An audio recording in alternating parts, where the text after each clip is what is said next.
बिस्मिल्लाहिर्रहमानिर्रहीम।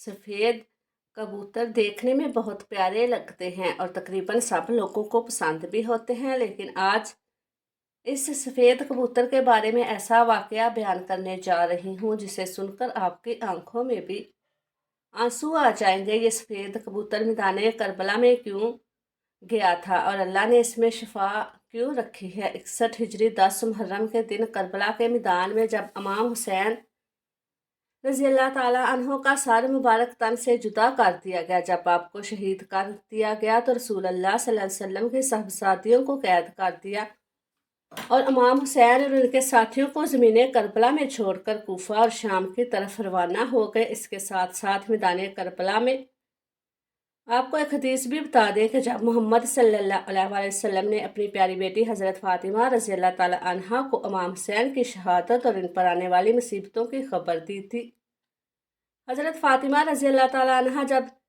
सुना कि हुसैन 3 रोज़ प्यासा रहेगा, इसको बड़ी बेदर्दी के साथ ज़िबा कर दिया जाएगा, फिर इसकी लाश बेजारो कफन पड़ी रहेगी, तो वह बहुत शिद्दत से रोई और बोली, ऐ मेरे बाबा, मेरे हुसैन पर यह किस ज़माने में पेश आएगा। मोहम्मद मुस्तफ़ा सल्लल्लाहु अलैहि वसल्लम ने फरमाया, ए फ़ातिमा, अफसोस कि तेरा फरजंद जब मुसीबत में मुब्तला होगा तो वह तन्हा होगा। इस वक्त ना मैं होगा, ना तू होगी और ना ही अली होगा। ये सुनकर हज़रत फ़ातिमा रज़ी अल्लाह ताला अन्हो पहले से ज़्यादा रोई और बेकरार हुई और अर्ज़ किया, ए बाबा जान, जब मेरा बेटा इतनी बेदर्दी से शहीद होगा तो इस पर कौन रोएगा और कौन इस पर मातम बिछाएगा। हुज़ूर पाक सल्लल्लाहु अलैहि वसल्लम ने फरमाया, मेरी उम्मत के मर्द मेरे अहले बैत की औरतों की मुसीबतों को याद करके रोएंगे और मेरी उम्मत के मर्द अहले बैत के मर्दों पर रोएंगे। एक दूसरे के बाद मेरे हुसैन का समाने मातम हर साल ताज़ा करेंगे। ए फ़ातिमा, जब क़यामत होगी तो औरतों की शफ़ाअत तुम करना और मर्दों की शफ़ाअत मैं करूँगा, और जो मुसीबतें हुसैन सुनकर रोएगा हम इसका हाथ पकड़कर जन्नत में दाखिल कर देंगे। ए फ़ातिमा, सब आंखें क़यामत के दिन रो रही होंगी, मगर वो आंख जो मुसीबत हुसैन सुनकर रो रही होगी, इन्हें क़यामत के दिन जन्नत की खुशखबरी दी जाएगी।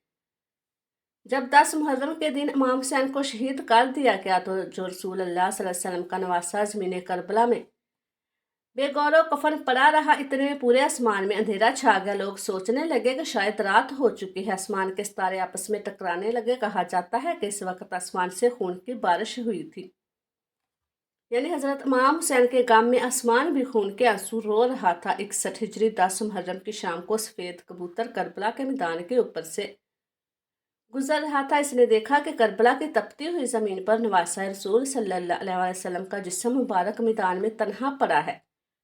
वो कबूतर चीखता हुआ आसमान से उतरकर ज़मीन पर आ गया और दूसरे परिंदों से कहने लगा, क़यामत आ गई, क़यामत आ गई, इमाम हुसैन को कत्ल कर दिया गया और रसूल अल्लाह के ख़ानदान का खून ज़मीन करबला में बिखरा हुआ है। इमाम हुसैन के गम में रोना लगा और सफ़ेद कबूतर ने अपने आप को हज़रत इमाम हुसैन के खून से तार कर लिया, वापस मुड़ गया। फिर वह कबूतर उड़ता हुआ मदीना शरीफ जा पहुंचा और तवाफ जैसे अंदाज में रसूल पाक सल्लल्लाहु अलैहि वसल्लम के रोज़े के इर्द गिर्द चक्कर काटने लगा।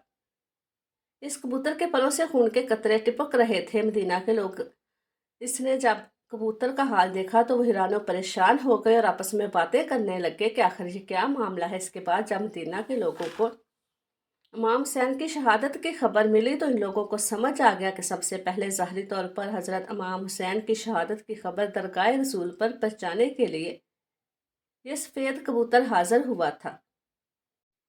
इसलिए बुजुर्गों ने इरशाद फरमाया है कि इस दुनिया में जो सफ़ेद रंग का कबूतर है वो इसी कबूतर की नस्ल से है। इसी वजह से अल्लाह ने सफ़ेद कबूतरों में इतनी शफात और बरकत रखी है। नाज़रीन, तारीख में लिखा है कि मदीना के बाहर एक गाँव में श्याम नाम का एक यहूदी रहता था जिसकी एक लड़की थी। वह ज़ाहिरी शक्ल सूरत में बहुत खूबसूरत और अच्छी थी, मगर इसको अचानक ये मर्ज हो गया जिससे इसके दोनों हाथ और पाँव और आँखों ने काम करना बंद कर दिया। वो नबीना हो गई। इस लड़की की हालत देखकर इस के मोहल्ले और आसपास के लोग इस लड़की को शदीद नफरत की निगाहों से देखने लगे। ये मर्ज इस लड़की से हमें ना लग जाए। जब इस यहूदी ने देखा कि सब लोग इसकी बेटी को नफरत की निगाह से देखते हैं तो वो यहूदी तंग आकर अपनी बेटी को लेकर अपने गांव से निकल गया और दूर जाकर एक बाग में रहने लगा।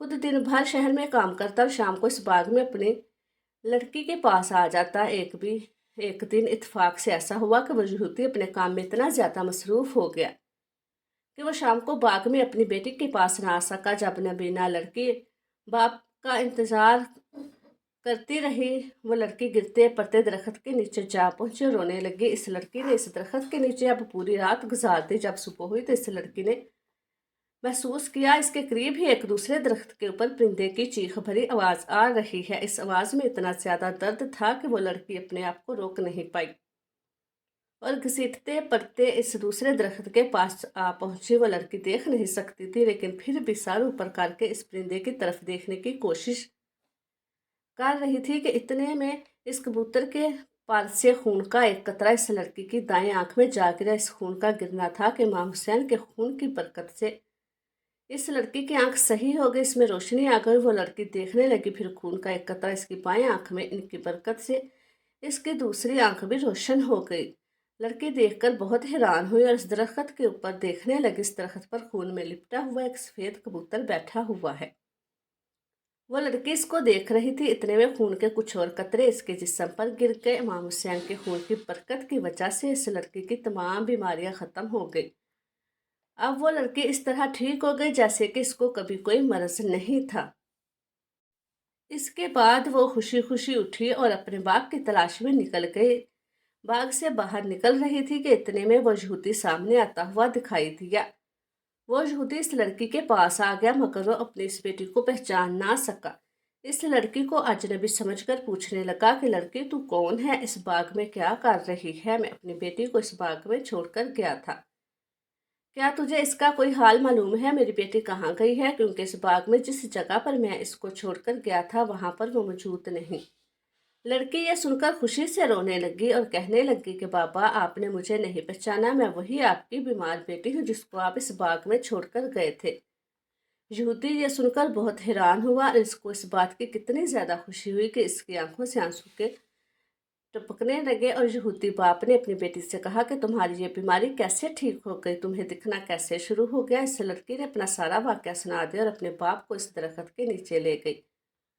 जो कबूतर मामसैन के खून से लथपथ हुआ था, अभी भी वो इस दरख्त के ऊपर बैठा था और रोते हुए दर्दनाक आवाज निकाल रहा था। यहूदी ने इस कबूतर की जानब मुखातब होकर कहा, ए मुबारक परिंदे, तेरी इस दर्दनाक आवाज के पीछे क्या वजह है और तेरे परों से टिपकने वाला मुबारक खून किसका है जिसमें अल्लाह ने इतनी बरकत रखी है? खैर, जैसे तैसे करके यहूदी ने इस परिंदे के बारे में मालूमात इकट्ठी कर ली। जब इस यहूदी को पता चला कि ये जो कबूतर के ऊपर खून लगा हुआ है ये हज़रत इमाम हुसैन का है और इसी खून के ज़रिए से मेरी बेटी ठीक हुई है, इसको दिखना शुरू हो गया है और इसका कोढ़ का मर्ज भी ख़त्म हो गया है, तो वो कहने लगा कि अगर हज़रत इमाम हुसैन के नाना हक पर ना होते, अगर नवासा रसूल हक पर ना होते, तो आपके खून के कतरों में ऐसी खैर व बरकत का ज़हूर पैदा ना होता और ना ये अपाहज लड़की को शफा मिलती। इसके बाद वो यहूदी अपनी इस बेटी के साथ वहीं पर कलमा पढ़कर मुसलमान हो गया। जब कोई कबूल इस्लाम